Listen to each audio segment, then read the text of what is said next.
अरे हाँ, ये लगा लो टेस्ट सीरीज, फिर बाद में 15 जनवरी के बाद डेली 400 क्वेश्चन क्लास में ही लगवाएंगे।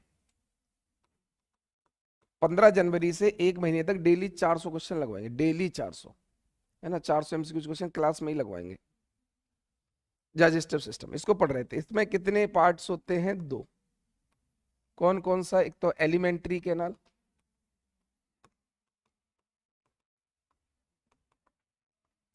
एलिमेंट्री कैनाल, और दूसरा था पाचन ग्रंथियां, डाइजेस्टिव ग्लैंड्स। कुछ बच्चे तो देखने आ गए, नहीं कुलदीप सर को पुलिस ले गई। कुछ बच्चे देखने आए हैं, यही सुना था।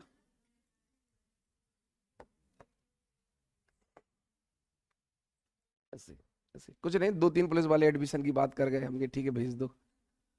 कुछ नहीं, मैं तो यही पूछता, जैसे हमारी बच्ची भी तैयारी कर रही है, बोले कहाँ? बोले दृष्टि में। कहाँ भेज दिया तुमने यार? कुछ नहीं। चलो, एलिमेंट्री कैनाल और डाइजेस्टिव ग्लैंड्स, है ना। एलिमेंट्री कैनाल अपन ने कल पढ़ा था, माउथ से शुरू होगा और इंटेस्टाइन के एनस से गुदा तक खत्म होगा। डाइजेस्टिव ग्लैंड में कल हमने पढ़ी थी लार ग्रंथियां, सलाइवरी ग्लैंड, जिसमें हमने एक का नाम क्लास में लिया था पैरोटिड। बाकी एग्जाम में नहीं आएंगे, नोट्स में तीनों लिखे होंगे शायद। ठीक है। जैसे बच्चे कह रहे आप क्लास में सारे ग्लैंड्स के नाम क्यों नहीं लेते, तो सब मैक्सिलरी या लिंगुअल का कोई मतलब है नहीं, ना पूछेगा भी नहीं, याद हो नहीं हो कोई दिक्कत नहीं। ठीक है, तो लार ग्रंथियां पढ़ी थी, और लार ग्रंथियों में 2 एंजाइम पढ़े थे, एक लाइसोजाइम एंजाइम पढ़ा था और एक टाइलिन पढ़ा था। लाइसोजाइम का काम क्या था? फूड में प्रेजेंट बैक्टीरिया को डिस्ट्रॉय करना। और टाइलिन का काम क्या था? ठीक है, चलो चलो। अब उसके आगे पढ़ते, दांत कितने थे? 32। ऊपर 16, नीचे 16। 16 में भी फॉर्मूला 2123, 2123। ठीक है, 2123। बच्चों का डेंटल फॉर्मूला 2102, 2102। ठीक है, बाकी इतना डिटेल में नहीं आएगा। जैसे कहते हैं कि हमारे दांत गर्त दंती होते हैं। गर्त दंती मतलब दांत गड्ढे में, गर्त मतलब गड्ढे में धसे रहते हैं, तो जबड़े के मसूड़ों के गड्ढों में दांत धसे रहते हैं, इसलिए इन दांतों को गर्त दंती, थी को डोंट कहते हैं।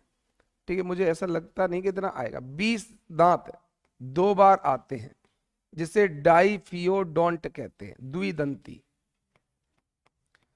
इससे पहले सर ने पढ़ाया था क्या ये सब? रविंद्र सर ने? तो ठीक है, मैं भी नहीं पढ़ा रहा, सुनो। अरे मतलब इतना तुम लोग नीट में ये सब पढ़ना पड़ता, थीकोडोंट, मोनोफियोडेंट, डाइफियोडोंट, है ना, तो तुम लोग को नहीं पढ़ना। ठीक है, चलो। दांत। इसके बाद अगला हमें पढ़ना है जीभ। दांत में सबसे कठोर पदार्थ कौन सा था? एनेमल था। कैल्शियम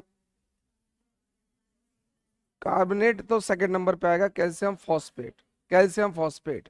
मेंस की क्लास कब तक चली? मेंस की क्लास है ही नहीं अंजलि, ये ह्यूमन बॉडी ये प्री में है। तो आदित्य सर पढ़ा रहे हैं वंश और रियासत, वो प्री में है, और मॉडर्न हिस्ट्री वो प्री में है। ये मेंस की क्लासेस है ही नहीं, आप इन्हें दूसरी निगाहों से देखो, है ना। अरे ये प्री में भी तो पढ़ना है, ये समझ लो हम प्री की क्लास में बैठे हैं। तुम तो टॉपिक देखो ना। जीभ की बात करते हैं, तो जीभ का काम एक तो खाने को पलटने में, है ना, मतलब जैसे हम खाना चबा रहे हैं, तो जैसे चबाते चबाते दांत से बाहर आ जाता है, तो जीभ क्या करता है, उसको वापस दांतों के बीच में पुश कर देता है, तो खाने को अच्छे से च्युइंग करने में बहुत हेल्प करता है। और इसके बाद जब खाना पूरा पच जाता है, तो उसको निगलने में मदद करता है। तो खाने को पलटने में कौन मदद करता है? जीभ। और जो खाना माउथ में रहता है उसे बोलते हैं बोलस। भोजन में लार मिलने के बाद खाने को क्या बोलते हैं? बोलस, है ना। तो कभी कभी खाने में बाल या कंकड़ आता है, उसको आप हाथ से निकालते हो, वो खाना नहीं है, अब वो क्या हो चुका है? बोलस। बोलस है, ठीक है, ध्यान रखना। चलो चलो, अब अपन देखते हैं इस जीभ में क्या होता है। टेस्ट बर्ड्स होते हैं, स्वाद कलिकाएं होती हैं, जो सब जगह पाए जाते हैं। जीभ में ऐसे टेस्ट बर्ड्स रहते हैं, स्वाद कलिकाएं रहती हैं, टेस्ट बर्ड्स।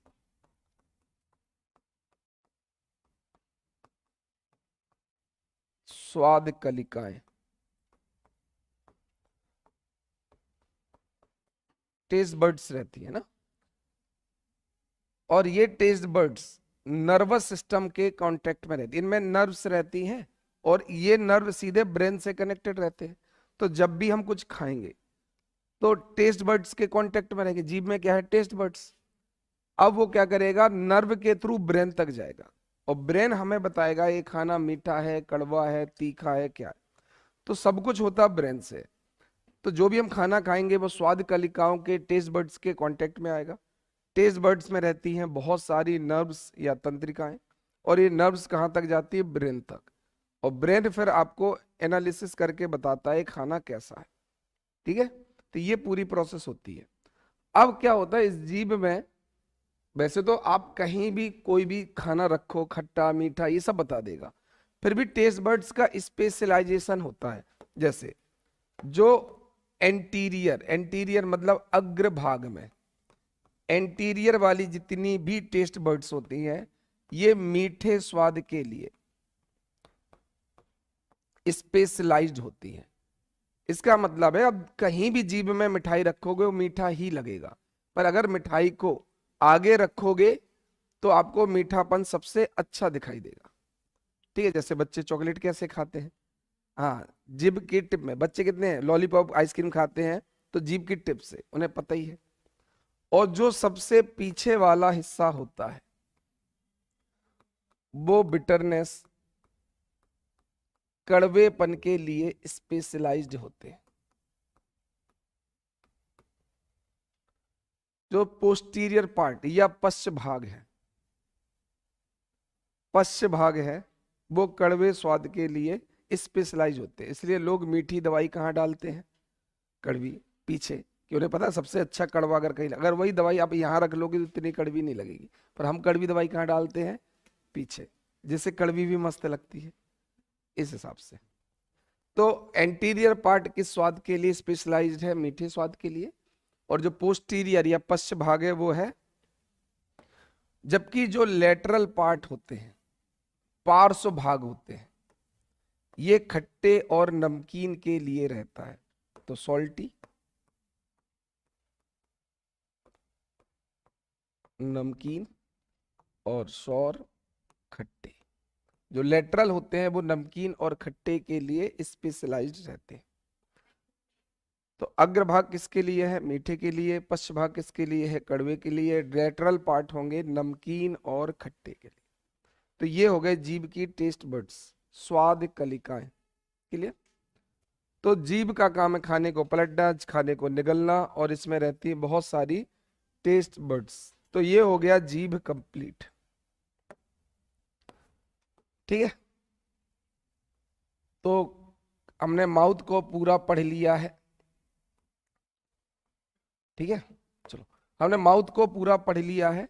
माउथ में हमने 32 दांत पढ़ लिए हैं, जीभ पढ़ लिए हैं और लार ग्रंथियां पढ़ ली है। मुख गुहा में अगर आपसे पूछे डिस्क्राइब द ओरल कैविटी या बक्कल कैविटी ऑफ ह्यूमंस, तो आपको तीन चीजें डिस्क्राइब करना, एक 32 दांत, एक जीभ और एक लार। तीन चीजों में पूरा डिस्क्रिप्शन आएगा। ठीक है, तो माउथ में तीन चीजें तो होगी, लार है आपके मुंह में, दांत है और जीभ है। ठीक है, अब इसके बाद जैसी खाना जीभ से पीछे जाता है तो एक स्पेस मिलता है, उस स्पेस को बोलते हैं फेरिंग्स, है ना। तो जैसे खाना जाएगा तो यहां पर एक स्पेस मिलेगा, स्पेस कोई स्ट्रक्चर नहीं है, एक स्पेस है। इस स्पेस का नाम है फेरिंग्स। हिंदी में ऐसे लिखना है फेरिंग्स। हिंदी में शायद ग्रसनी या ग्रासनली ऐसा कुछ नाम होगा, कुछ नाम क्या बोलते, ग्रसनी, हाँ जैसे कुछ है। ठीक है, फेरिंग्स। अब सुनो, अब समझना, खाना हो चाहे एयर हो, जब आप नाक से सांस लोगे तो उस ईयर को भी इसी फेरिंग्स से जाना पड़ेगा, और जब आप खाना खाओगे तो भी इसी फेरिंग्स से ही जाना पड़ेगा। तो pharynx provides common pathway for both water and food, water नहीं, एयर एंड फूड। फेरिंग्स दोनों को, कौन दोनों, वायु और भोजन दोनों के लिए एक उभय पथ, कॉमन पाथवे, उभय पथ प्रदान करता था। फेरिंग्स एक स्पेस है, जस्ट एक जगह है, स्थान है जो दोनों वायु और भोजन के लिए, है ना, रास्ता प्रदान करे। इकोनॉमिक सर्वे की क्लास 3 हो चुकी है, आज चौथी क्लास होगी, बाद में कंपाइल करके उसको यूट्यूब पे डालेंगे, है ना। चलो अब इसको ध्यान से समझना।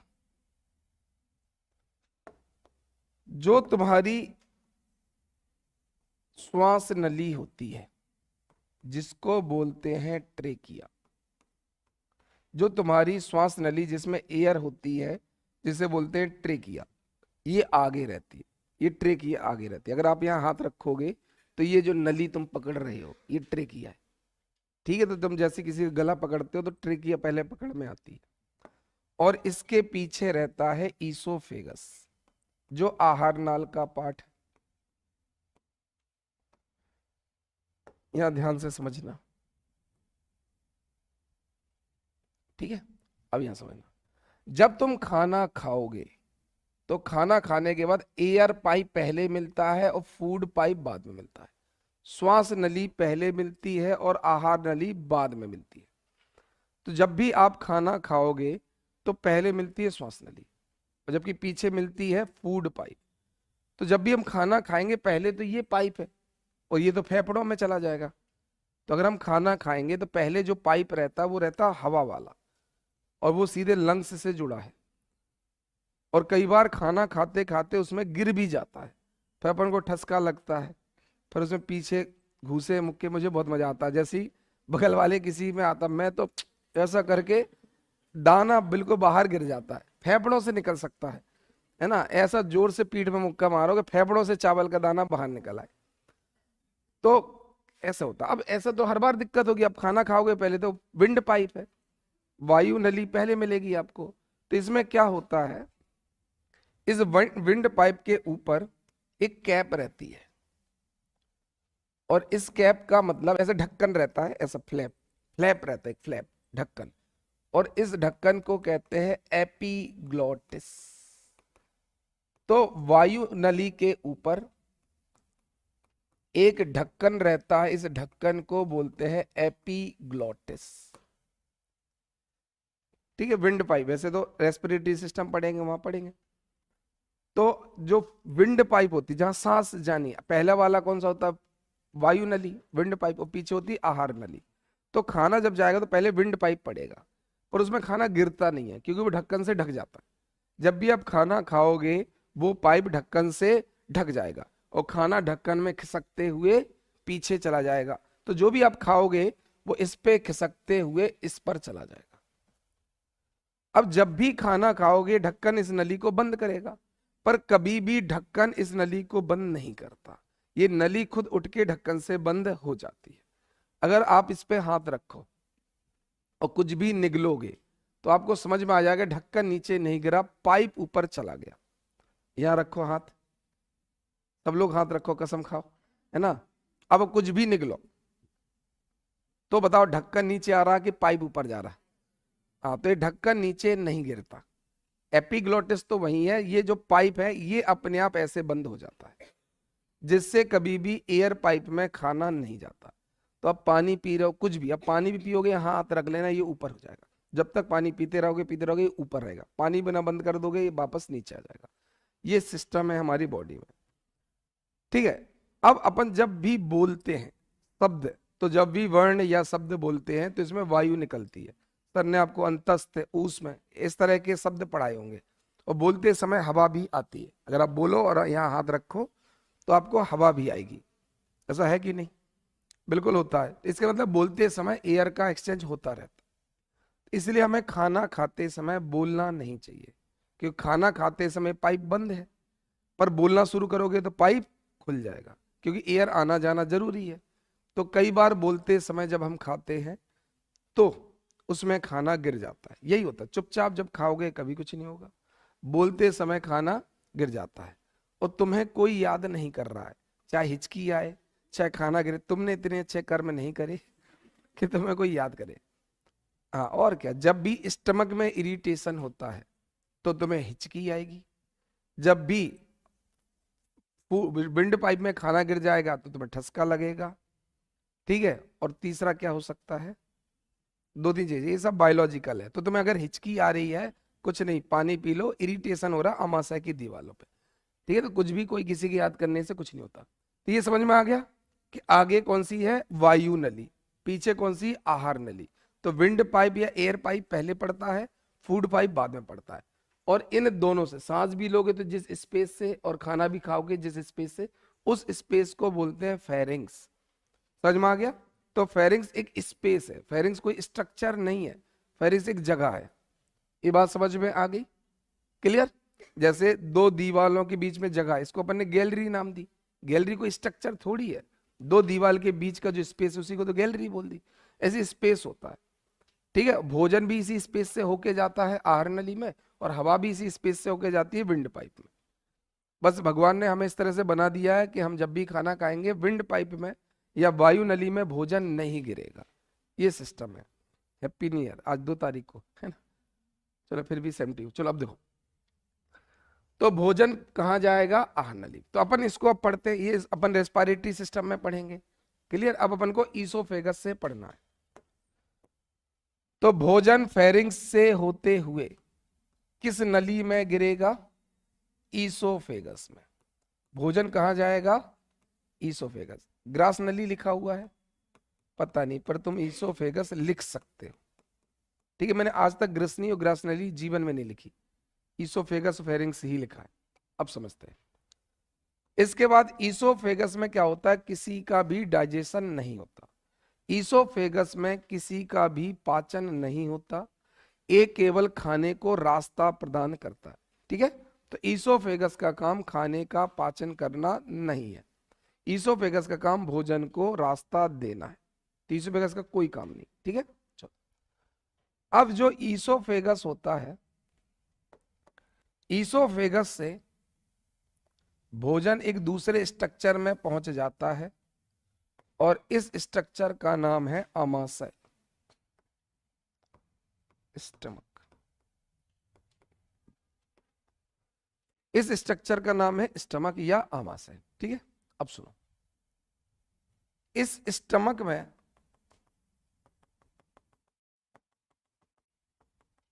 गैस्ट्रिक जूस भरा रहता है, इसमें एक जूस भरा है, और इस जूस का नाम क्या है, गैस्ट्रिक जूस, हिंदी में जठर रस। इस आमाशय में क्या भरा रहता है, गैस्ट्रिक जूस, जठर रस।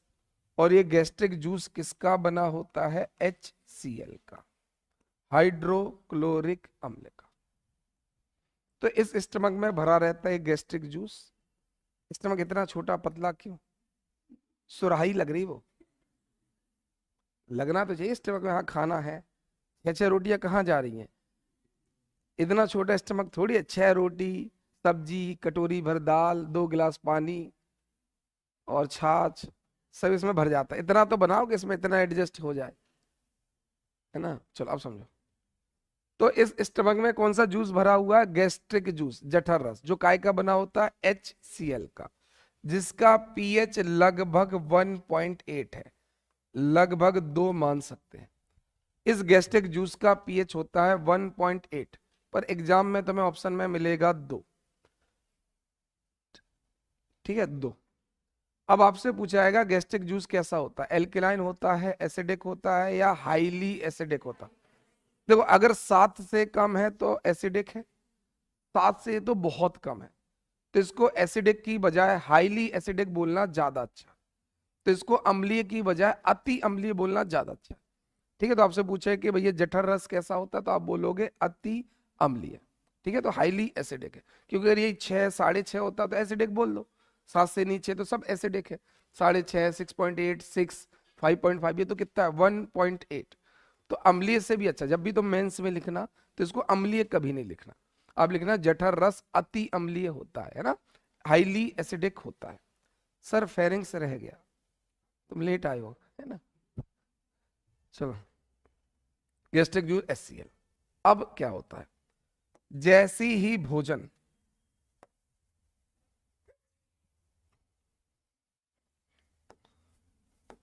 छींकने से पता चलता फेफड़ों में दम कितनी है ना,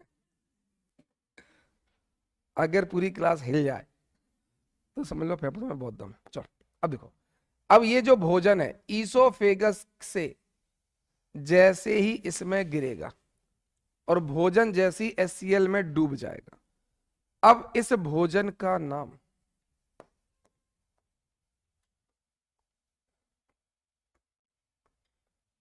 कायम हो जाएगा। जैसे ही भोजन HCl में गया,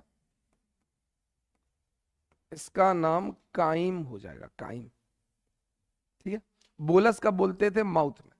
जब भोजन मुख में रहता था तब क्या बोलते थे? बोलस।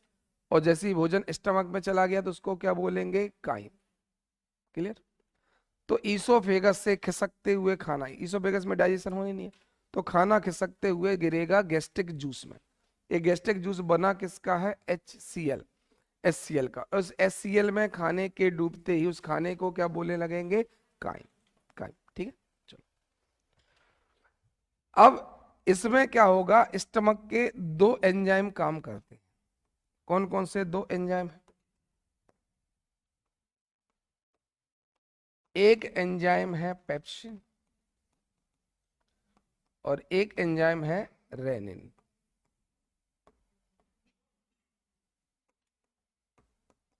तो स्टमक में दो एंजाइम रहते हैं, एक पेप्सिन और एक रेनिन। पेप्सिन और रेनिन। तो जैसे ही खाना गिरा उसको काइम बोला, उसमें दो एंजाइम आएंगे। पेप्सिन किसको डाइजेस्ट करता है? प्रोटीन को। प्रोटीन का डाइजेशन का काम है पेप्सिन। माउथ में किसका डाइजेशन हुआ था? स्टार्च का। स्टार्च का। तो हमारी बॉडी में सबसे पहले कार्बोहाइड्रेट, क्योंकि स्टार्च कौन है? पॉलीसेकेराइड। और पॉलीसेकेराइड क्या है? एक कार्बोहाइड्रेट है। तो हमारी बॉडी में सबसे पहले किसका डाइजेशन शुरू हो जाता है? कार्बोहाइड्रेट का। फिर आपसे पूछा जाएगा प्रोटीन का डाइजेशन कहाँ से शुरू होगा? स्टमक से। तो प्रोटीन का सबसे पहले डाइजेशन स्टमक में होता है। कौन सा एंजाइम करता है? दूसरा क्वेश्चन आ सकता है, पेप्सिन को काम करने के लिए किस तरह का इन्वायरमेंट चाहिए? तो आप कहोगे हाईली एसिडिक या एसिडिक माहौल चाहिए, है ना। जब तक एसिड नहीं होगा पेप्सिन काम ही नहीं करेगा। तो प्रोटीन का पाचन पेप्सिन करोगे, P for protein, P for pepsin, हट ही लो। इसका तो रेनिन क्या है? दूध में एक प्रोटीन होती है जिसका नाम है कैसीन। दूध के अंदर एक प्रोटीन होती है जिसका नाम होता है कैसीन, और उसका डाइजेशन करता है रेनिन।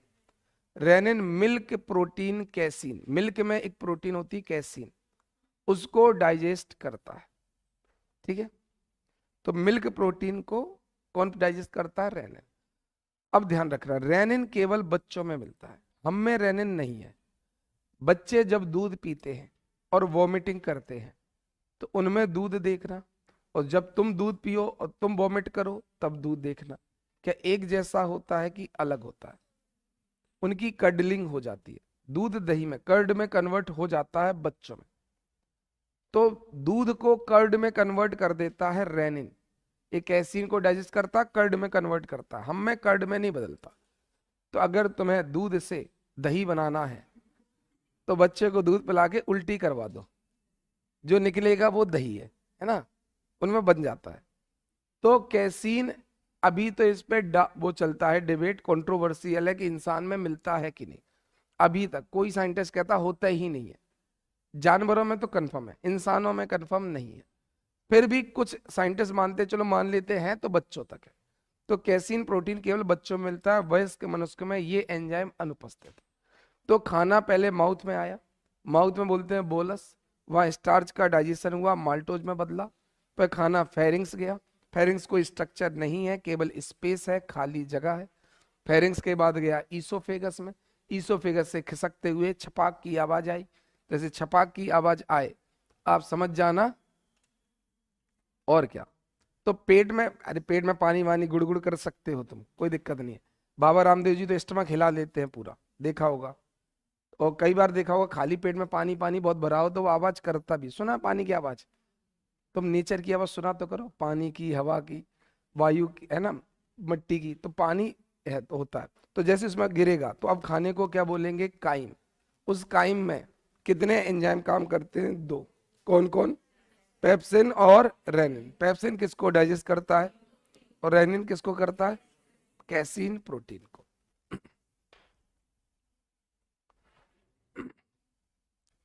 सर मिल्क के पीला रंग कार्टिन के कारण होता है।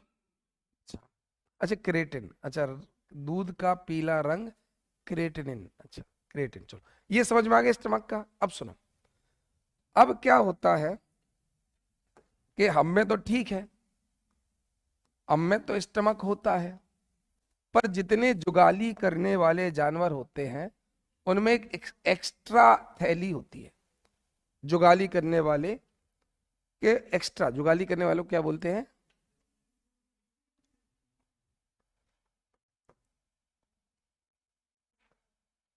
हाँ, इनमें एक्स्ट्रा को बोलते हैं र्यूमेन, और इन जानवरों को बोलते हैं रूमिनेंट।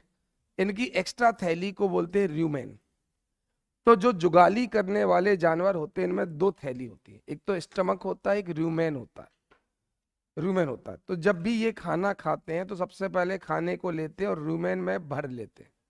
तो जैसे आप किसी गाय को रोटी दोगे तो रोटी निवाला तोड़ तोड़ के थोड़ी वो खा रही है, कि पता चला गाय ने रोटी तोड़ी, फिर सब्जी में लगाया, फिर अचार में लगाया और वो खा रही, ऐसे थोड़ी खाती। वो तो पहले रोटी खा लेगी, रोटी को लेके कहाँ डाल देगी? रूमेन में, और रूमेन से फिर रोटी निकालेगी माउथ में, रूमेन से वापस गाय निकालेगी माउथ में, और फिर उसमें बहुत देर तक चबाती रहेगी, और चबाने के बाद फिर स्टमक में डालती है। तो जितने भी जुगाली करने वाले जानवर होते हैं इनके पास एक्स्ट्रा थैली होती है रूमेन, इसलिए ऐसे जानवरों को रूमिनेंट कहते हैं। समझ में आ गया? तो अब इनको खाना दोगे तो ये पहले सीधे रूमेन में डाल लेंगे, फिर रूमेन से माउथ में निकालेंगे और फिर खाना चबाएंगे। तो पहले रूमेन में डाल देंगे सारी रोटियां, फिर एक एक करके रोटियां निकालते हैं, चबाते हैं और फिर स्टमक में डालते हैं। क्लियर? तो जो जुगाली करने वाले जानवर होते हैं उनमें एक्स्ट्रा थैली होती है। तो ये स्टमक वाला समझ में आ गया आप लोगों को कैसे काम करता है? पाचन तंत्र पूरे समझ में आ रहा है ना? चलो, तो सबसे खाना सबसे पहले डाइजेस्ट कहाँ शुरू होता है? माउथ में। माउथ में कौन सा एंजाइम रहता है? टाइलिन। टाइलिन किसको किस में बदल देता है? स्टार्च को माल्टोज में। माउथ में भोजन को क्या बोलते थे? बोलस। कितने दांत होते थे? फॉर्मूला 2123। बच्चों में दांत 2102। बच्चों में कौन सा दांत नहीं होता? प्री मोलर दांत नहीं होता। कितने दांत एक बार आते हैं? 12। कितने दांत दो बार आते हैं? 20, क्योंकि बच्चों बच्चों में जो 20 दांत है वो गिर के दोबारा आ जाते हैं। ठीक है। दांत का हार्डेस्ट सब्सटेंस कौन सा है? एनिमल होता है। इसके बाद जीभ। जीभ का आगे का पार्ट किस स्वाद के लिए स्पेशल? मीठे के लिए। और पीछे वाला और लेटरल पार्ट स्वीट और सॉर और सॉल्टी। चलो, इसके बाद अपन ने पढ़ा ईसोफेगस, या इससे पहले पढ़ा फेरिंग्स। फेरिंग्स क्या है? फेरिंग्स एक कॉमन पैसेज है which provides passage for both air and food. Pharynx के बाद ईसोफेगस। ईसोफेगस का काम किसका डाइजेशन करना है? ईसोफेगस डाइजेशन की प्रोसेस में पार्टिसिपेट नहीं करता। इसमें किसी भी तरह की डाइजेस्टिव ग्लैंड, डाइजेस्टिव जूस नहीं है। ये केवल पैसेज देता है कि खाना माउथ से कहां तक आ जाए? स्टमक तक। बस इसका काम है खाने को माउथ से स्टमक तक ले जाना। स्टमक में कौन सा जूस है? गैस्ट्रिक। काय का बना होता है? HCl का बना होता है। इसका पीएच कितना होता है? 1.8। इसमें कितने एंजाइम्स होते हैं? 2। कौन कौन? इस भोजन को क्या बोलते हैं? कायम बोलते हैं।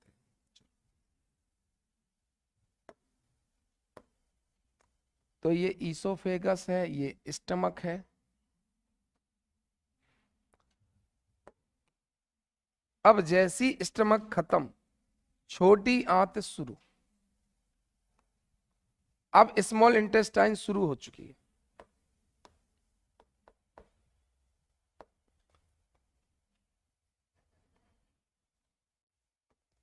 अब जैसी स्टमक खत्म, अब स्मॉल इंटेस्टाइन शुरू, छोटी आंत शुरू। छोटी आंत में पहला पार्ट सी शेप का होता है, और इस सी शेप के स्ट्रक्चर को डियोडेनम, डियोडेनम, डियोडेनम कहते हैं। डियोडेनम कहते हैं। इस सी स्ट्रक्चर, सी बना है कि नहीं? अब स्टमक के बाद देखो सी शेप बनेगा। इस सी शेप के स्ट्रक्चर को डियोडेनम कहते हैं। डियोडेनम। और सबसे ज्यादा डाइजेशन डियोडेनम में ही होता है। Maximum digestion occurs in duodenum. सर्वाधिक पाचन आंत के किस भाग में होता है? डियोडेनम। अब क्यों होता है इसकी अपन को छानबीन करनी पड़ेगी।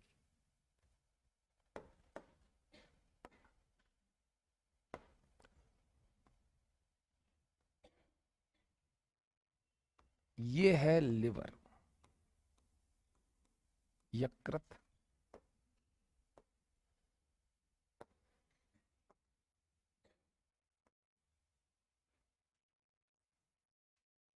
और इस लिवर से लगा हुआ है गॉल ब्लैडर, हिंदी में बोलते हैं पित्ताशय। पित्ताशय समझो, पित्ताशय। अब क्या होता है, लिवर एक जूस बनाता है, उस जूस का नाम है बाइल जूस, पित्त रस। ये बाइल जूस बनाता कौन है? लिवर। पर ये बाइल जूस स्टोर कहाँ हो जाता है? गॉल ब्लैडर में। तो बाइल जूस बनाता है लिवर, और बाइल जूस स्टोर किस में रहता है? गॉल ब्लैडर में। ठीक है, पित्ताशय में। ये पूरा पित्त रस, उसका नाम ही पित्ताशय इसलिए क्योंकि उसमें पित्त रस है। तो इसमें भरा हुआ है बाइल जूस। अब ये बाइल जूस एक डक्ट के थ्रू इसमें जा रहा होता है डियोडेनम में। अब एक पाइप है, नली है, उसके थ्रू किसमें जा रहा होता है? डियोडेनम में जाने वाला होता है। पर जाने से ठीक पहले एक और काम होगा, यहां होगा पैनक्रियाज, ये है अग्नाशय, पैनक्रियाज, और इससे भी जा रहा होता है पैनक्रियाटिक डक्ट।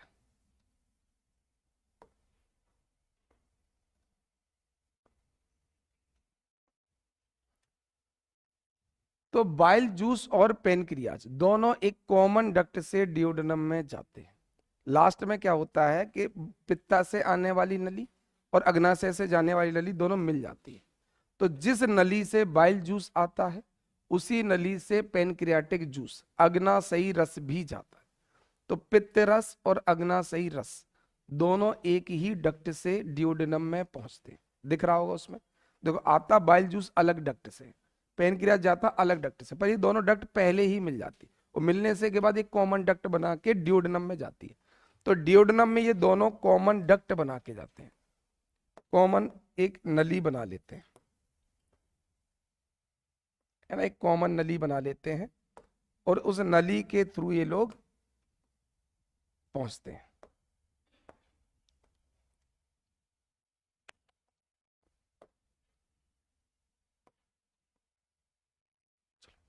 तो एक कॉमन नली बना के इस पे पहुंचते हैं। तो जिससे बाइल जूस आ रहा होता है उसी से पैनक्रियाटिक जूस भी जा रहा होता है। ठीक है, तो बाइल जूस और पैनक्रियाटिक जूस ये दोनों एक ही नली से आते हैं कॉमन डियोडेनम में। प्लस यहां पर इंटेस्टाइनल जूस भी, आंत्र रस भी रहता, तीन जूस एक साथ मिलेंगे, है बाइल जूस एक, पैनक्रियाटिक जूस दो, और इंटेस्टाइनल जूस तीन। हिंदी में पित्त रस एक, अग्नाशयी रस एक, और आंत्र रस एक। तीन रस एक साथ डियोडेनम में आ जाते हैं। कौन कौन से juice? Bile juice, pancreatic juice और इंटेस्टाइनल जूस। पित्त रस, अग्नाशयी रस और आंत्र रस, तीन रस डियोडेनम में आ जाते हैं। ठीक है, इसलिए सबसे ज्यादा डाइजेशन कहां हो जाता है? डियोडेनम में, क्योंकि सारे जूस, सारे एंजाइम्स डियोडेनम में आके गिरते हैं। अब इन जूस में एंजाइम्स बहुत हैं, है ना, एक एक करके पढ़ेंगे इनको। ठीक है, तो ये समझ में आ गया। तो मैक्सिमम जो डाइजेशन होगा वो किस पार्ट में होगा? Intestine, small intestine. और स्मॉल इंटेस्टाइन के भी किस पार्ट में होगा? डियोडेनम। अगर आपसे पूछे पूरी आहार नाल में, एलिमेंट्री कैनाल में मैक्सिमम डाइजेशन किस पार्ट में हो रहा, तो आप बोलना स्मॉल इंटेस्टाइन। फिर वो पूछेंगे आपसे कि स्मॉल इंटेस्टाइन के किस पार्ट में, तो आप बोलेंगे डियोडेनम। डियोडेनम सबसे छोटा पार्ट है, 2.5 सेंटीमीटर, सबसे छोटा पार्ट है पूरे स्मॉल इंटेस्टाइन में, पर सबसे ज्यादा काम कहाँ होता है? ड्यूडेनम में। ठीक है, चलो यहां समझते हैं। ठीक है, अब इस ड्यूडेनम को अपन थोड़ा सा जूम करके देखते हैं। ये है ड्यूडेनम, सी शेप का ड्यूडेनम है। एक नली कहां से आई है? गॉल ब्लैडर से, और इसमें एक नली कहां से गई है? पेनक्रियास से। यही तो हो रहा है। ठीक है, अब समझते हैं। इस ड्यूडेनम में अंदर कुछ ग्लैंड्स मिलेंगी। जब आप इस ड्यूडेनम की दीवारों को देखोगे तो इस ड्यूडेनम में कुछ ऐसी ग्लैंड्स मिलेंगी, ग्रंथियां मिलेंगी।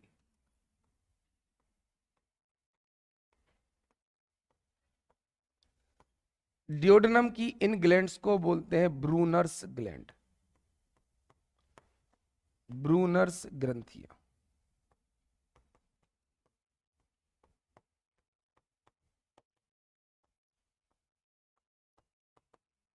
ब्रूनर्स। तो जब आप ड्यूडेनम को ध्यान से देखोगे इसके अंदर ग्लैंड्स मिलेंगी। इन ग्लैंड्स को बोलते हैं ब्रूनर्स ग्लैंड्स, ब्रूनर्स ग्रंथियां, ब्रूनर्स ग्रंथियां। अब ऐसा क्यों है? ऐसा इसलिए है क्योंकि ये ड्यूडेनम किससे जुड़ा हुआ था अगर याद हो? स्टमक से जुड़ा था कि नहीं? और स्टमक में जो खाना था जिसको तुम काइम बोलते थे, वो कैसा था? एसिडिक या बेसिक? एसिडिक था। तो जब ये खाना स्टमक से, जब ये खाना स्टमक से जाएगा तो ये हाईली एसिडिक होगा, और एसिडिक माहौल में एंजाइम काम नहीं कर पाएंगे इंटेस्टाइन में। स्टमक में एंजाइम को चाहिए अम्लीय माहौल, पर ड्यूडेनम में चाहिए एल्कलाइन, क्षारीय माहौल। तो ब्रूनर्स ग्लैंड क्या करती हैं?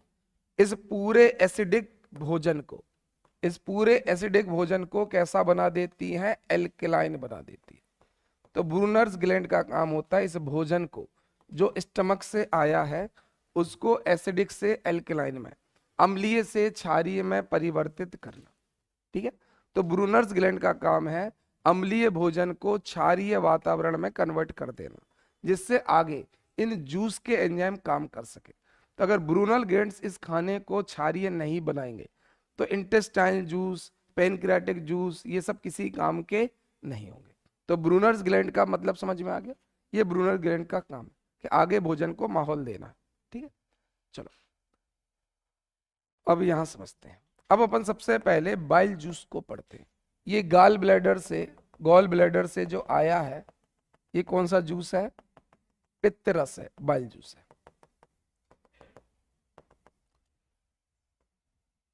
इस पित्त रस में एक तो होता है सोडियम कार्बोनेट, इस बाइल जूस में होगा सोडियम कार्बोनेट। इस बाइल जूस में होगा एक तो सोडियम कार्बोनेट। सोडियम कार्बोनेट का काम होता है, इस बाइल जूस का पीएच होता है लगभग 8। इसका काम होता है पूरे एनवायरनमेंट को एल्कलाइन बना देना, क्योंकि इस सोडियम कार्बोनेट की वजह से पीएच 8 से ज्यादा रहती है। और 7 से ऊपर क्या होती है? क्षारी। 7 में क्या होता है? न्यूट्रल। 7 से नीचे क्या होगा? एसिडिक। तो ये 8 प्लस रखता है। तो सोडियम कार्बोनेट, एक तो ब्रूनर्स ग्लैंड ने मदद कर दी, जैसे खाना ड्यूडेनम में गया तो ब्रूनर ग्लैंड ने ही एल्कलाइन बनाया, और रही कहीं जो कसर है वो सोडियम कार्बोनेट ने कर दी। सोडियम कार्बोनेट किससे आया था? बाइल जूस के साथ। तो बाइल जूस में क्या रहता? सोडियम कार्बोनेट, जो पूरे वातावरण का पीएच एल्कलाइन बना देगा। ठीक है, तो एक तो ब्रूनर ग्लैंड्स ने भी बनाया और साथ में सोडियम कार्बोनेट ने भी बनाया। अब इस बाइल जूस में बाइल सॉल्ट्स रहते हैं, पित्त लवण रहते हैं। इस बाइल जूस में बाइल सॉल्ट रहते हैं, इस बाइल जूस में कुछ सॉल्ट मिलते हैं, जैसे सोडियम टोरोकोलेट है ना, उसमें लिखा होगा, दिखाना, लिखा कि नहीं लिखा? मिस हो गया?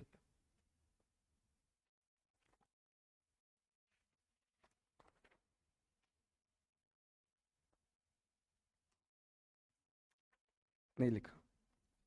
चलो लिखवा। तो इसमें जो बाइल सॉल्ट्स रहते हैं, पित्त लवण रहते हैं, जैसे कि सोडियम टोरोकोलेट, ये क्या करते हैं? कौन सा कलर अपन ने यूज नहीं किया अभी?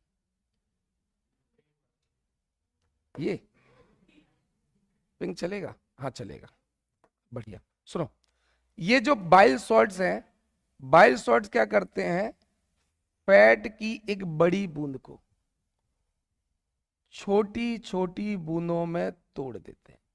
तो बाइल सॉल्ट जैसे सोडियम टोरोकोलेट बसा की बूंद को छोटी छोटी बूंदों में तोड़ देते हैं, और इस टूटने को कहते हैं इमल्सीकरण, इमल्सिफिकेशन। तो बाइल सॉल्ट्स क्या करते हैं, इमल्सिफिकेशन ऑफ फैट करते हैं, वसा का इमल्सीकरण करते हैं।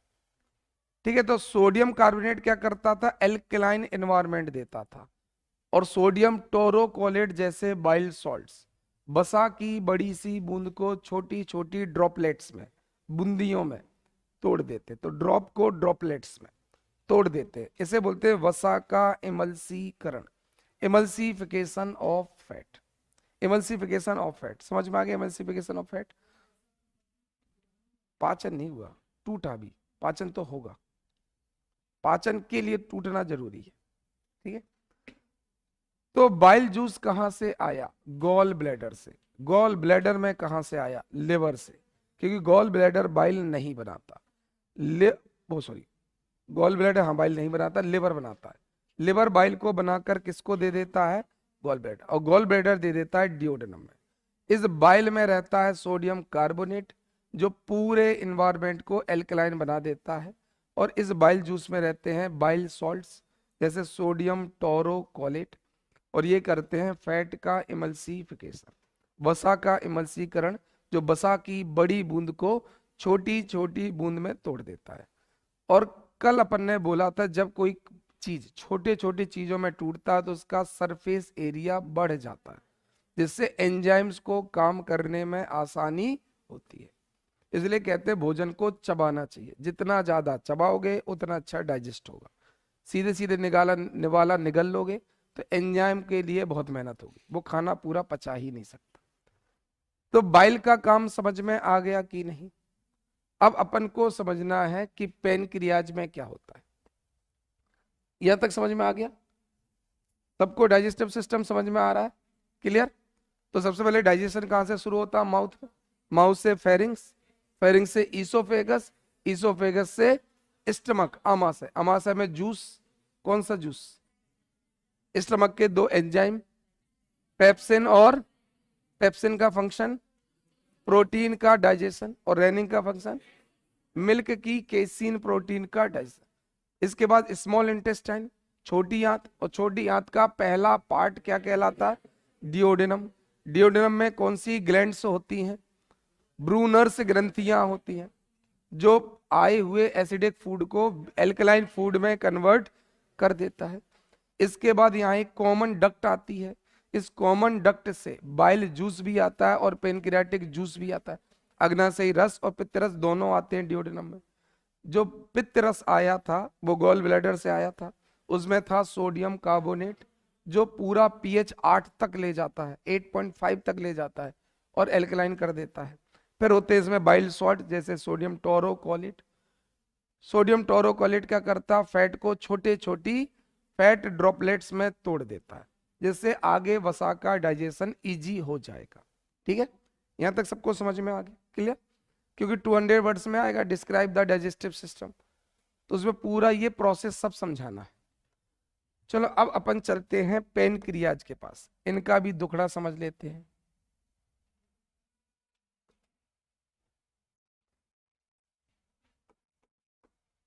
बात करते हैं पेनक्रियाज की अग्नाशय।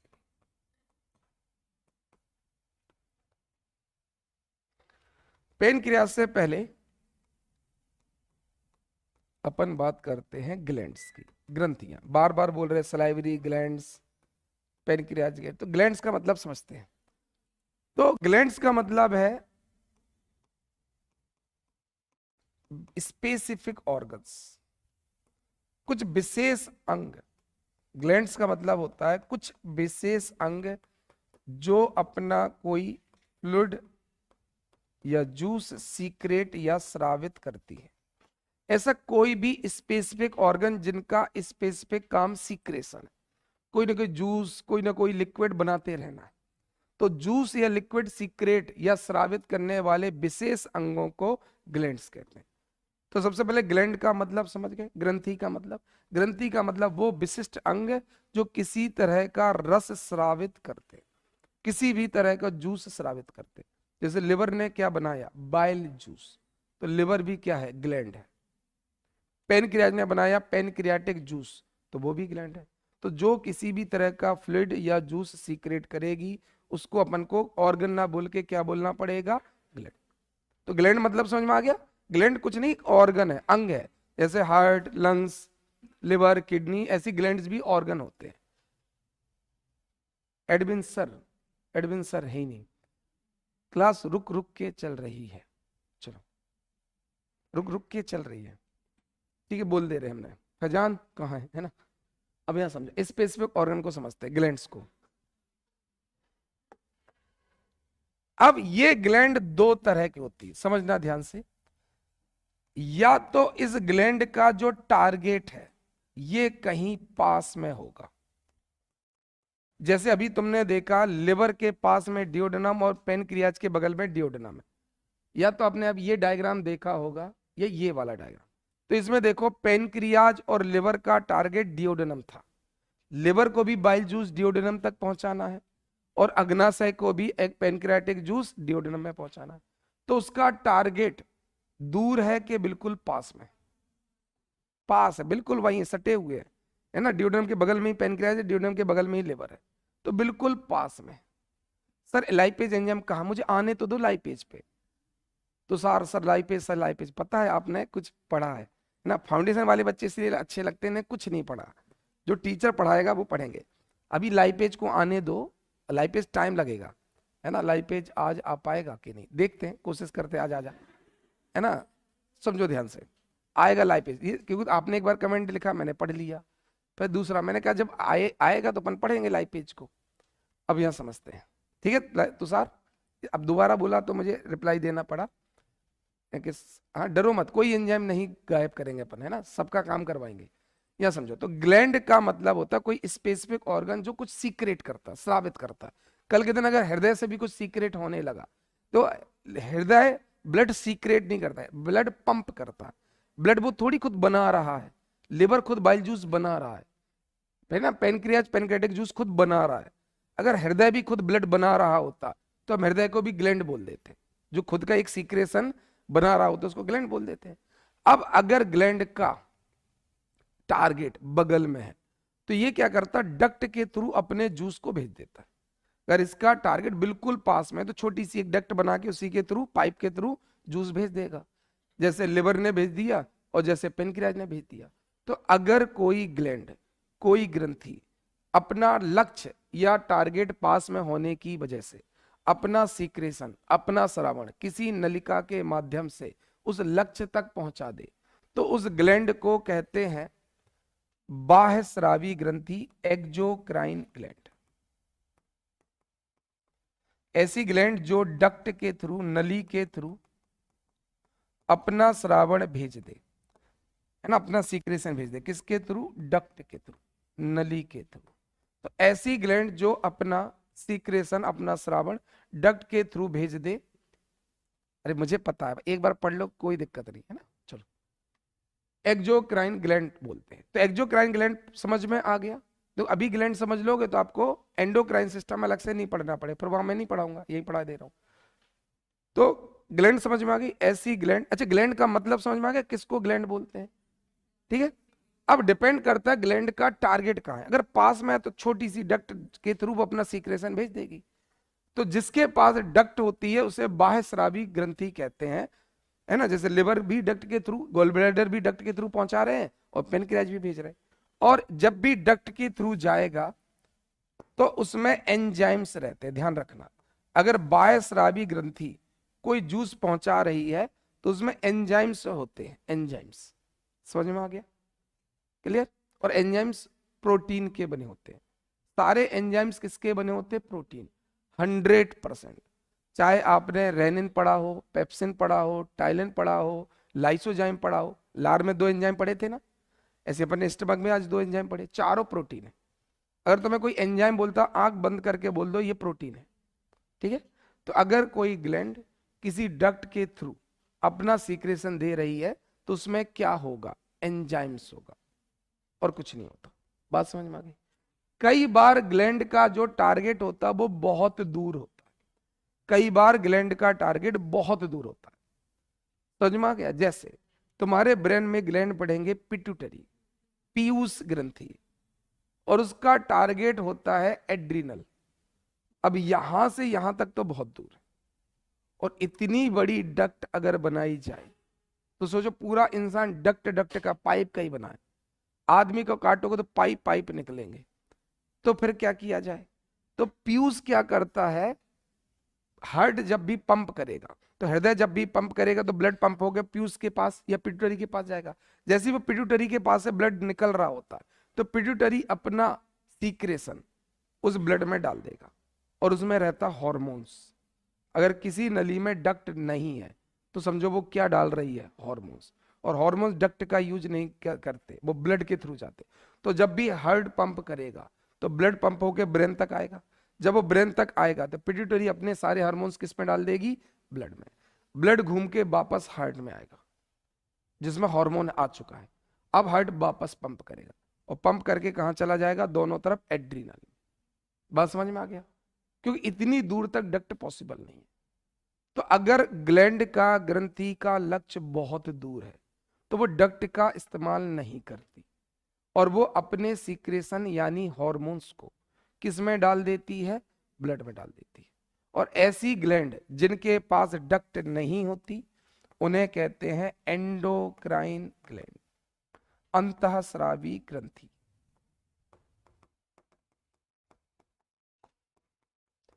और इनके पास क्या रहते हैं, हॉर्मोन्स। इनके पास डक्ट नहीं रहती। शायद समझ में आ गया हो दोनों ग्लैंड्स क्या होती हैं, है ना। एक्सोक्राइन और एंडोक्राइन का मतलब समझ में आ गया होगा। तो अगर टारगेट पास में है तो डक्ट के थ्रू भेज दो, टारगेट दूर है तो ब्लड के थ्रू भेज दो। जैसे यहां से कोई पैर में भेजना है तो डक्ट थोड़ी जा सकती है, यहां से ब्लड के थ्रू। ब्लड तो सब जगह सर्कुलेट हो रहा है ना, सब जगह ब्लड है कि नहीं। आज तुम सुई लेकर सब जगह चुभो के देखना, यहाँ प्रिक करना, पैर में प्रिक करना, यहाँ पैर करना, अगर कहीं से खून ना निकले तो मेरे पास आना कि सर यहाँ से तो खून निकल ही रहा, आप तो कह रहे हर जगह खून है। तो जब खून हर जगह बहना ही है तो हार्मोन्स तो ब्लड के थ्रू चले जाएंगे। तो ग्लैंड्स कितने तरह की होती हैं, 2, ठीक है। एंडो और एक्जो, कोई दिक्कत नहीं, एंडो और एक्जो। अब यहां ध्यान से समझो, कुछ ग्लैंड्स ऐसी होती है जो दोनों सीक्रेट करती है, जैसे कि पेनक्रियाज। पेनक्रियाज बगल में डक्ट के थ्रू एंजाइम भी सीक्रेट कर देती है, और दूर दूर तक इंसुलिन हार्मोन भी सीक्रेट कर देती है। तो ऐसी ग्लैंड जो बगल में किसी डक्ट के थ्रू एंजाइम्स भी डाल दे और ब्लड के थ्रू हार्मोन्स भी भेज दे, उन्हें कहते हैं मिक्स्ड ग्लैंड। तो ऐसी ग्लैंड जिसमें दोनों लक्षण हो उसे क्या कहते हैं, मिश्रित ग्रंथि। जैसे कि पेनक्रियाज, अग्नाशय। तो पेनक्रियाज एक मिक्स्ड ग्लैंड है, मिश्रित ग्रंथि है, क्योंकि ये एंजाइम भी डालेगी डक्ट के थ्रू, पेनक्रियाज जूस के माध्यम से, और ये हार्मोन्स भी डालेगी एंजाइम से। हाँ, डक्ट होगी तो एंजाइम, और ब्लड होगा तो हार्मोन्स। इतना आपको याद रखना है। और दोनों होगा किसी के पास, है ना। जैसे इसके पास डक्ट भी है, ये ड्यूोडेनम तक डक्ट के थ्रू भी भेजेगी और हार्मोन्स भी भेजेगी। तो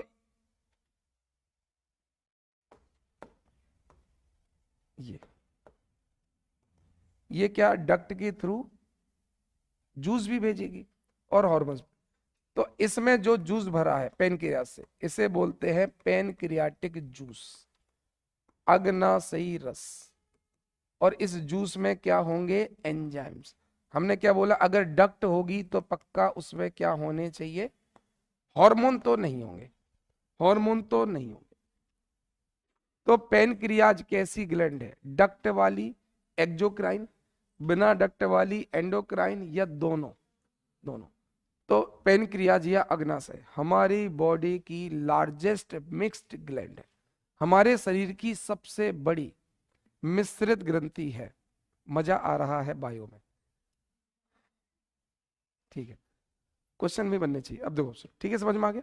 तो पैनक्रियाज हमारी बॉडी की लार्जेस्ट मिक्स्ड ग्लैंड है, क्योंकि एंजाइम भी भेजेगी डक्ट के थ्रू और हार्मोन्स भी भेजेगी।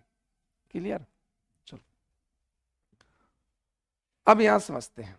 अब इस पैनक्रियाटिक जूस में कौन कौन से एंजाइम है समझ लो। इसमें अपन को डाइजेशन 3 का ही करना है, कार्बोहाइड्रेट, फैट और प्रोटीन।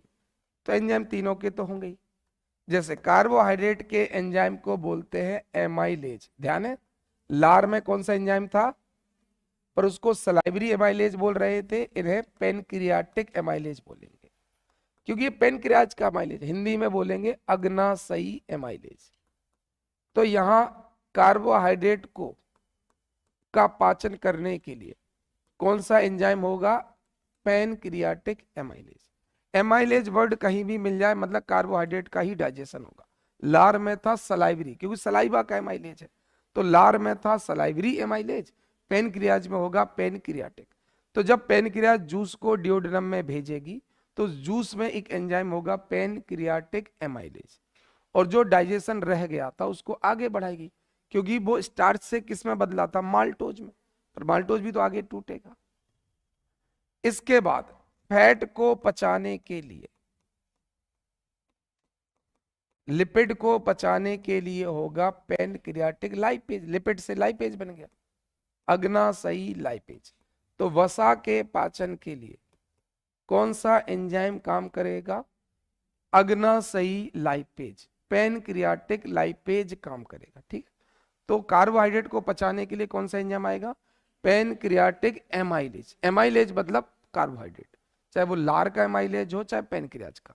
बस लार के एमाइलेज का हमने एक दूसरा नाम रख दिया था, टाइलिन। अगर नहीं भी रखते हम वहां सलाइवरी एमाइलेज बोल सकते।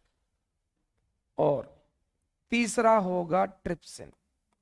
पेप्सिन नाम सुना है, जैसे पेप्सिन प्रोटीन को डाइजेस्ट करता है, वैसे ही ट्रिप्सिन भी प्रोटीन को डाइजेस्ट करता है। तो कार्बोहाइड्रेट, फैट और प्रोटीन, क्या छूट गया बताओ। तो यहां देखो, है ना, तो जैसे 3 का पाचन होना, कार्बोहाइड्रेट, फैट, प्रोटीन। तो पैनक्रियाज से कार्बोहाइड्रेट के पाचन के लिए कौन सा एंजाइम आता है, एमाइलेज। पैनक्रियाज से लिपिड के पाचन के लिए, फैट के प्रोटीन पाचन के लिए लाइपेज, लिपिड के लिए लाइपेज, और कार्बोहाइड्रेट के लिए एमाइलेज पढ़ाई है, और प्रोटीन के लिए आमाशय में पेप्सिन था और यहां पर ट्रिप्सिन है। तो पेप्सिन ट्रिप्सिन एक जैसे नहीं लग रहे नाम, ये तो भैया भैया से है। तो अगर भूल जाओ कि पहले कौन सा आया था, तो पेप्सिन का पी पहले आता है कि ट्रिप्सिन का टी पहले आता है, पी पहले आएगा ना एबीसीडी में। तो स्टमक में कौन सा आया था, पेप्सिन, और इंटेस्टाइन में कौन काम करेगा। मैंने ऐसे याद किया क्योंकि मैं बहुत कंफ्यूज होता था पेप्सिन और ट्रिप्सिन में, दोनों 2 महीने बाद एक जैसे लगते थे। ट्रिप्सिन पेप्सिन लगने लगता था, पेप्सिन ट्रिप्सिन लगने लगा था। तो मैंने कहा कि देखो, पी पहले आता है तो स्टमक में पी आ जाएगा, और टी बाद में आता है तो स्मॉल इंटेस्टाइन के डिओडेनम में ट्रिप्सिन आएगा। पर काम चाहे पेप्सिन का हो चाहे ट्रिप्सिन का, एक जैसा रहेगा, प्रोटीन को डाइजेस्ट करना। ये बात समझ में आ गई। तो पैनक्रियाज अपने जूस के माध्यम से, डक्ट के माध्यम से 3 एंजाइम को सीक्रेट करती है। तीनों एंजाइम कहाँ जाते हैं, इंटेस्टाइन में, और इंटेस्टाइन में जाके कार्बोहाइड्रेट, फैट और प्रोटीन तीनों का डिओडेनम में डाइजेशन करते हैं। तो माउथ में किसका डाइजेशन हुआ था, कार्बोहाइड्रेट। स्टमक में किसका हुआ है, प्रोटीन का।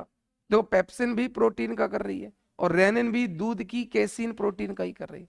तो माउथ में केवल कार्बोहाइड्रेट, स्टमक में केवल प्रोटीन, पर डिओडेनम में किसका डाइजेशन होगा, तीनों का, क्योंकि पैनक्रियाज से तो तीनों के एंजाइम आ गए।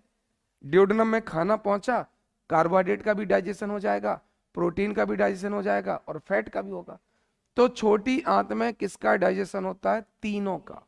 क्यों, क्योंकि पैनक्रियाज से तीनों एंजाइम आ गए थे। एमाइलेज भी आ गया कार्बोहाइड्रेट के लिए, लाइपेज भी आ गया लिपिड के लिए, और अभी लाइपेज काम कब कर पाएगा, लिपिड काम कर पाएगा जब फैट की बड़ी बूंद छोटी बूंद में टूट जाए, क्योंकि लिपिड को तो फैट पचाना है, और फैट पचाने के लिए उसे सरफेस एरिया बहुत चाहिए। ये बात समझ में आ गया। तो अगर फैट की एक बड़ी बूंद, जैसे हाथ मान लो, अगर इसमें मैं एंजाइम चिपकाऊं तो कितने एंजाइम चिपकेंगे, पर इसके अगर मैं छोटे छोटे छोटे छोटे टुकड़े कर दूं फिर सब में कितने सारे एंजाइम चिपक सकते हैं। ये बात समझ में आ गई कि नहीं? जैसे मैं एक पेज ले लूं और इसमें पूरा एंजाइम से डुबो दूं और इस पेज के मैं बहुत सारे टुकड़े कर दूं और फिर एंजाइम डाल दूं, तो एंजाइम देखो चारों तरफ से कितने लग सकते हैं। तो जितना सरफेस एरिया बढ़ाओगे, तो लाइपेज तभी अच्छा काम कर सकता है जब बाइल सॉल्ट फैट का इमल्सिफिकेशन कर दे। तो जब तक पित्त लवण बाइल सॉल्ट फैट की बड़ी बूंद को छोटी छोटी बूंद में नहीं तोड़ते, ये फैट की बड़ी बूंद को, तब तक पेनक्रियाज से लाइपेज बहुत अच्छा डाइजेशन नहीं करता। अगर ये बड़ी बूंद छोटी बूंद में नहीं टूटता तो फैट आसानी से डाइजेस्ट नहीं हो सकता था, चाहे पेनक्रियाज से जितना भी लाइपेज आ जाए। लाइपेज को एरिया, सरफेस एरिया चाहिए। इसलिए जिन लोगों को हेपेटाइटिस हो जाता है या जॉन्डिस हो जाता है, उनमें लिवर काम, जॉन्डिस का मतलब लिवर काम नहीं कर रहा। पीलिया, पीलिया का मतलब और कुछ नहीं होता। मलेरिया में भी पीलिया होता है, हेपेटाइटिस में भी पीलिया। पीलिया कोई बीमारी नहीं है। जब भी तुम कुछ ऐसा पी लिया कि लिवर खराब हो गया, तो उससे बीमारी क्या होगी? पीलिया। पीलिया बीमारी नहीं है, पीलिया एक लक्षण है, समझना। जॉन्डिस कोई डिसीज नहीं है। जॉन्डिस केवल एक सिम्टम है लिवर के खराब होने का। जब भी मलेरिया होगा तो भी लिवर पर अफेक्ट पड़ता है तो भी जॉन्डिस आएगा। हेपेटाइटिस में भी लिवर का इन्फेक्शन होता तो भी जॉन्डिस। किसी भी वजह से अगर लिवर में इन्फेक्शन हुआ तो जॉन्डिस आता है। तो एक तो दिमाग में बैठा लो, जॉन्डिस कोई बीमारी नहीं है, जैसे बुखार कोई बीमारी नहीं है। बुखार केवल एक सिम्टम है कि तुम्हें इन्फेक्शन हो गया। तुम्हें मलेरिया होगा तो बुखार आएगा, तुम्हें टाइफाइड होगा तो बुखार आएगा, तुम्हें वायरल हुआ तो भी बुखार आएगा। तो बुखार सिम्टम होता है जिससे तुम अलर्ट हो जाओ कि कुछ दिक्कत है। इसी जॉन्डिस भी सिम्टम, अगर तुम्हारी आंखें पीली होने लगी, समझ में आ गया, तो इसका मतलब है लिवर में इन्फेक्शन है। देखो अगर नाखून पीले होने लगे, आपने नाखून दबाए पीले होने लगे, तो समझो लिवर में दिक्कत है। नाखून दबाए लाल नहीं हुए मतलब खून नहीं है, सीधी सीधी बात। नाखून दबाए लाल होने चाहिए, उंगलियां दबाई लाल होनी चाहिए, इससे पता चल जाएगा। पता चला हाथ दबाए सफेद पड़ गया मतलब खून ही नहीं है, हीमोग्लोबिन कम है, तो इससे पता करते हो। ठीक है, आंखें खोलकर पता कर लेते हो खून है कि नहीं, ऊपर पता करते हैं जॉन्डिस है कि नहीं, तो नीचे एनीमिया पता करते, ऊपर जॉन्डिस पता करते। तो ऐसे डॉक्टर पता, डॉक्टर कहता ना ऐसे दिखाओ, तो देखता रेडनेस है कि नहीं है, उंगली पर ऐसे कंप्रेस करता है, ऐसे नाखून, नाखून में सबसे अच्छा ब्लड सर्कुलेशन समझ में आता है। अगर आप अपने नेल्स को दबाओ तो रेडनेस आ जाती है नीचे से, आती है कि नहीं? कई लोगों में नहीं आती, डॉक्टर समझ जाता है ये तो एनीमिक है। और कईयों के बिल्कुल पीले नाखून हो जाते हैं, तो समझ में आता है जिसको जॉन्डिस है, खून आ रहा है। समझ आ गया? तो जॉन्डिस कोई बीमारी थोड़ी है, समझ में आ गया? तो जिन लोगों में लिवर खराब होता है, इन्फेक्शन हो जाता है, उनमें क्या बाइल जूस बनेगा? नहीं। अगर लिवर काम नहीं करेगा तो बाइल जूस कौन बनाता है? लिवर। और जब बाइल जूस नहीं बनेगा तो फैट का डाइजेशन नहीं होगा। तो जिनको लिवर इन्फेक्शन होता है उनको डॉक्टर घी और तेल मना कर देता है, क्योंकि बाइल जूस बन नहीं रहा, घी तेल तुम पचा नहीं पाओगे। क्या मतलब? वो अनडाइजेस्टेड बाहर निकलेगा। तो डॉक्टर मना कर देता है कि भैया अभी तुम घी तेल मना कर दो, तला हुआ मत खाओ, मलेरिया में मना कर देगा। और जिनमें लिवर खराब होता है वो दुबले होते चले जाते हैं, क्योंकि हमारा मोटापा फैट की वजह से। फैट डाइजेस्ट होगा तभी तो फैट चमकेगा। तो जो तुम्हारा यहाँ मांस लटकता है, सबसे पहले यहीं से तो पता चलता है। तो मोटे हो कि नहीं, तुम यहाँ हाथ रख लो, अगर तुम्हें कुशन जैसा लगने लगे, गद्दी जैसा, तो समझो मोटापा आ गया, और नहीं लग रहा मतलब ठीक है। तो पहला तो गर्दन है, दूसरा पेट है, देख लो फैट। और ये फैट जमा हो रहा मतलब बढ़िया फैट डाइजेस्ट कर रहे हो तुम। अगर तुम्हारे यहाँ फैट जमा हो रहा है मतलब फैट डाइजेस्ट हुआ होगा, तब जमा हुआ, मतलब लिवर बढ़िया काम कर रहा। तो जितने मोटे लोग हैं उनमें एक तो कंफर्मेशन है, इनका लिवर बहुत शानदार काम कर रहा है, क्योंकि फैट को डाइजेस्ट भी कर लेते हैं और स्टोर भी कर लेते हैं। तो ये इनकी जमा पूंजी है। जब ये 8-9 दिन तक आमरण अनशन में बैठेंगे, इनको कोई फर्क, क्योंकि बॉडी सबसे पहले कार्बोहाइड्रेट जो तुमने खाया है उसके बाद फैट को ही यूज करती है। तो अगर पतले लोग भूखे बैठ जाएं तो इनके पास फैट है ही नहीं, पर अगर मोटे लोग आमरण अनशन में बैठ जाएं तो सफलतापूर्वक लंबे समय तक चल सकते हैं। अरे इसलिए तो गांधी जी बैठते थे कि हमारे मरने के चांस जल्दी होंगे, डॉक्टर खतरा।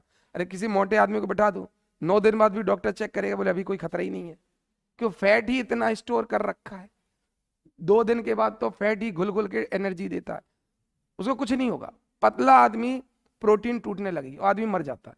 जैसे पतला आदमी आमरण अनशन में बैठेगा और उसका ग्लूकोज खत्म हुआ, ग्लूकोज लेवल डाउन हुआ, फिर सीधे प्रोटीन डाइजेस्ट होना शुरू होती है, फैट है ही नहीं। और प्रोटीन डाइजेस्ट होगी तो निकलेगी कीटोन बॉडीज। अगर वो यूरिया मूत्र में कीटोन बॉडीज निकल रही है, मतलब उसके पास ना तो ग्लूकोज है ना फैट है, अब प्रोटीन है, अब मरने वाला है। तो डॉक्टर आमरण अनशन में कीटोन बॉडी चेक करता है, और कीटोन बॉडी चेक करती सरकार को बता देता भैया अनशन खत्म करवा, मरने वाला है। ठीक है, इसलिए मोटे आदमी के अनशन पर कोई प्रभाव नहीं पड़ता। डॉक्टर के और क्या, सरकार कहती 15 दिन बाद भेजेंगे अब डॉक्टर को, कि फैट ही 15 दिन काम आएगा। तो जिनमें फैट है, जिसमें वसा है, ठीक है, जिनमें यहाँ बढ़िया है यहाँ बढ़िया है, वो टेंशन फ्री रहो लिवर को लेकर। वो लिवर चेक कराने ही मत जाओ, कोई दिक्कत ही नहीं, क्यों फैट तभी स्टोर हो सकता है जब लिवर बढ़िया काम कर रहा है। इसलिए जिन लोगों में लिवर खराब होता है उनका वेट ही नहीं बढ़ सकता, कभी नहीं बढ़ सकता, फैट ही नहीं आ सकता, कभी घी तेल पचा ही नहीं सकते जिनमें लिवर इन्फेक्शन रहता है। बिल्कुल, अब अपने आप को मत देखो। अरे 100 चीजें हैं, उनमें से एक चीज लिवर है। तुम्हारी बॉडी में 100 चीजें काम करती है। थायराइड का अलग फंक्शन, जब थायराइड पढ़ाएंगे तब भी पढ़ाएंगे कि कोई आदमी इतना 12 रोटी खाता है फिर भी दुबला क्यों, कोई 2 रोटी खाता है फूल क्यों जाता है, थायराइड की वजह से। क्योंकि तुम्हारी मेटाबॉलिज्म थायराइड कंट्रोल करता है। तुम्हारी हार्ट बीट कितनी चलनी है, 75 की 65, ये थायराइड के उसमें मेटाबॉलिज्म। एनर्जी कितनी लेगी, तुम्हारी बॉडी का टेम्परेचर। मोटे लोगों की बॉडी ठंडी रहेगी, देख लो, और दुबला आदमी बिल्कुल भट्टी जैसा जलता रहेगा, देख लो। दुबले आदमी की स्किन छू के देखना या गर्दन पे हाथ रखना, गर्म मिलेगा, क्योंकि उसकी हीट लॉस हो रही है, इसलिए तो वो दुबला है, हीट की फॉर्म में, ऊष्मा की फॉर्म में। और जो मोटा आदमी है उसमें वो ठंडा मिलेगा, हीट लॉस ही नहीं, इसलिए तो मोटा है वो, उसमें कोई एनर्जी लॉस ही नहीं हो रहा, हीट तक नहीं बन रही। तो तुम मोटे आदमी को देखो, तुरंत पसीना, तुरंत ठंडा, कोई हीट नहीं। पतला आदमी बिल्कुल, बहुत कम पतले लोगों की बॉडी ठंडी रहती है। तो सब थायराइड की वजह से, टेम्परेचर सब। तो बॉडी मोटी पतली क्या होना है ये सब डिपेंड करता है तुम्हारे अंदर के मैकेनिज्म से, उस पर रहता है। ठीक है, बाद में हर 6 महीने में तुम लोगों को एक बार ब्लड रिपोर्ट करवानी चाहिए। MY में चले जाओ, फ्री में कर देते, पैसे नहीं लेते, लेकिन हर 6 महीने में तुम चेक कर लो कि WBC कितनी है, RBC कितनी है, प्लेटलेट्स। 3 चीजें चेक करके बता दो। RBC से हीमोग्लोबिन पता चल जाएगा, WBC से तुम्हारी इम्यूनिटी पता चल जाएगी, प्लेटलेट से पता चल जाएगा अंदर कोई ब्लीडिंग तो नहीं हो रही। कई बार प्लेटलेट इतनी कम हो जाती है कि ब्लीडिंग शुरू हो जाती है, व्यक्ति दुबला होना शुरू हो जाता है। घर वालों को लगता है नजर लग गई, ऊपरी साया है, कुछ नहीं है, प्लेटलेट चेक करवा लो, कोई ऊपरी साया नहीं। तो बस हर 6 महीने में सरकारी अस्पताल चले जाओ और ब्लड टेस्ट करा लो। कैसा स्प्लीन का पढ़ाएंगे, वो उसमें जैसे ब्लड में जो डेड बॉडी ग्रेवयार्ड होता है वो स्प्लीन होता है। इसके बाद जितना भी तुम्हारा लिम्फेटिक सिस्टम पढ़ाएंगे उसमें स्प्लीन लिवर दोनों आते हैं। एक अपन पढ़ेंगे लिम्फेटिक सिस्टम, उसमें लिवर भी लिम्फेटिक सिस्टम का पार्ट है और स्प्लीन भी लिम्फेटिक सिस्टम बिल्कुल करता है। स्प्लीन को नहीं करता, मलेरिया करता RBC को। RBC की लाशें कहाँ बिछती, स्प्लीन में। तो जब मलेरिया आता तो लाशें बिछ जाती बहुत ज्यादा, ढेर लाशों की, है ना, वो पढ़ेंगे सिस्टम। तो सिस्टम ऐसे हैं कि तुम्हें फील हो जाएगा कि हाँ हमारी बॉडी में क्या चल रहा है। जैसे डाइजेस्टिव सिस्टम में तुम्हें समझ में आ रहा होगा क्या चल रहा होगा, और तुम्हें वो फील हो जाएगा कि अंदर क्या चल रहा है। ठीक है, और मैं तो ऐसे ही, जब मैं पढ़ता था तो मुझे एंटीबॉडीज दिखते थे चलते हुए कि चल रहे हैं तलवारें लेके, हर हर महादेव, और बैक्टीरिया को काटने पीछे। मैं तो बिल्कुल ऐसे ही, जब मैं पढ़ता हूँ तो मुझे बैक्टीरिया की सेना दिखती है ना, लमडा अमडा करते हुए वायरस बैक्टीरिया दिखते, है ना। तो मुझे ऐसे बैक्टीरिया दिखते हैं। जब मैं पढ़ता था बैक्टीरिया कि ये प्रोटोजोआ प्लाज्मोडियम आ गया तो समझ में आ गया, लिम्डा अमडा आ गया, और यहाँ से हर हर महादेव करके तुम्हारी एंटीबॉडी आ गई, और आवाज आ रही, टन टन तलवारें टकरा रही है ना। मैं ध्यान से सुनता था, तो मैं जब पढ़ता था मुझे ये फील होता था कि अच्छा ऐसा चला। एक तो बचपन में कार्टून्स इतने देखे हैं ना कि सब एनिमेटेड दिखता है सब, और एनिमेशन पे काम कर रहा हूँ अभी। पूरी बायो आयो की एनिमेशन मूवी, मतलब वो बना रहा हूँ क्लिप। अगली बार जो फाउंडेशन बैच शुरू होगा उसमें एनिमेशन से पढ़ाऊंगा, पिक्चर से भी नहीं पढ़ाऊंगा। सबके एनिमेशन तैयार करवा रहे हैं, टाइम लग रहा बहुत। अब जो ज्योग्राफी जितने भी मैं सब्जेक्ट पढ़ाऊंगा, सोचो सबकी मैं एनिमेशन मूवीज बना रहा हूँ। तो लेक्चर दे दिया मैंने एनिमेटर को, अब वो मेरे लेक्चर देख के वैसी एनिमेशन बना रहा है। अगली बार क्या होगा, यहाँ एनिमेशन पिक्चर चला करेगी, मैं बोला करूंगा। तो खाना, bolus, cells, plasma membrane, cell wall, सबकी एनिमेशन पिक्चर दिखेगी। तो इस बार 2-3 महीने लगे उसमें, 3 महीने लग जाएंगे एनिमेशन मूवीज में। तो अगली बार जो होगा वो सब एनिमेशन से दिखेगा। यही काम कर रहा। तो मतलब जैसा मैं सोचता हूँ वैसी एनिमेशन बता रहा हूँ, मुझे बता रहा हूँ। तो उसमें जैसे एंटीबायोटिक पढ़ाऊंगा तो तलवार लेके ही एंटीबॉडी बनेगी एनिमेशन में, बैक्टीरिया के सींग बने होंगे, है ना, बिल्कुल बिल्कुल वैसे ही बनवा रहा हूँ। ठीक है, तो ये यहां तक समझ में आ गया। तो पैनक्रियाज को हम मिक्स ग्लैंड क्यों कहते हैं? क्योंकि इसके डक्ट, अच्छा डक्ट, तीनों तरह की ग्लैंड समझ में आ गई। जिसका टारगेट पास में होगा उसका एक डक्ट होगी जिससे जूस निकलेगा, एंजाइम निकलेगा। जिसका टारगेट दूर होगा वो हॉर्मोन्स भेजेगा, और जिसमें दोनों होगा, टारगेट पास भी है टारगेट दूर भी है, उसे बोलते हैं मिक्स। ठीक है, पैनक्रियाज से कितने एंजाइम निकलते हैं? 3। कार्बोहाइड्रेट के लिए एमाइलेज, लिपिड के लिए लाइपेज, और प्रोटीन के लिए ट्रिप्सिन। लाइपेज काम तभी करेगा जब बाइल जूस अपना काम अच्छे से करेगा। अगर बाइल सॉल्ट ने इमल्सिफिकेशन नहीं किया तो लाइपेज किसी काम का नहीं है। समझ में आ गया? और पेनक्रियाटिक जूस तभी काम करेंगे जब पूरा डिओडेनम एल्कलाइन हो। इसमें मदद करेगा ब्रूनर्स ग्लैंड, और इसमें मदद करेगा सोडियम कार्बोनेट। बाइल जूस में सोडियम कार्बोनेट आया था कि नहीं? पूरे इंटेस्टाइन को कैसा बना दिया था? एल्कलाइन। तो ध्यान रखना, पेनक्रियाटिक जूस केवल तभी काम कर सकते हैं जब पीएच 7 से ज्यादा हो। पर जो खाना स्टमक से आया था वो तो एसिडिक था, 1.8। तो उस 1.8 को 7 से ऊपर कौन ले गया? 2 लोग, एक ब्रूनर्स ग्लैंड ले गई और एक बाइल जूस ले गया। और बाइल जूस में भी कौन ले गया? Sodium carbonate. ठीक है, बाइल जूस का काम है खाने को एल्कलाइन बनाना, पर बाइल जूस में भी किसका काम है? ये बात समझ में आ गई?